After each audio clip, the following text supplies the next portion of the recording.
তাহলে পুতুল কোলে নিয়ে তো আপনার মেয়ের সাথেও আমার ছেলে 7 পাক ঘুরেছে, আমিও তাহলে ওকে ছেলের বউ করে বাড়ি নিয়ে চলে যাব। ওর পুতুল দিয়ে দে ময়না। না, ও তো বিয়ে দিয়ে দিয়েছে।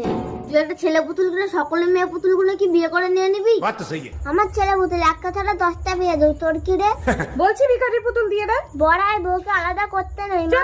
একটা কথা বল, এই ভিখারির ঘরে রাজকুমারীকে বিয়ে দেবে না বাটুল? 20 বছর পর। ময়না ময়না ময়না ময়না, কে? আমি তোমার স্বামী।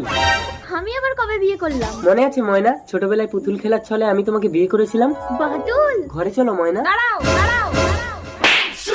ভিখারি, তোর সাহস তো কম না, তুই আমার বাড়িতে এসে আমার মেয়ের হাত ধরে টানিস? ময়না আমার বিবাহিত স্ত্রী। এই চুপ কর, তোরা কিছু মালকড়ি পাওয়ার জন্য এই কায়দাগুলো করিস আমি জানি। এই নে, এতে 10,000 টাকা আছে, নিয়ে কেটে পড়। আর কোনোদিন যেন আমার বাড়ির আশেপাশে ঘেউ ঘেউ করতে না দেখি। पिक्चर अभी बाकी है। কি গো, কারখানা থেকে বাড়ি চলে আসলে কেন?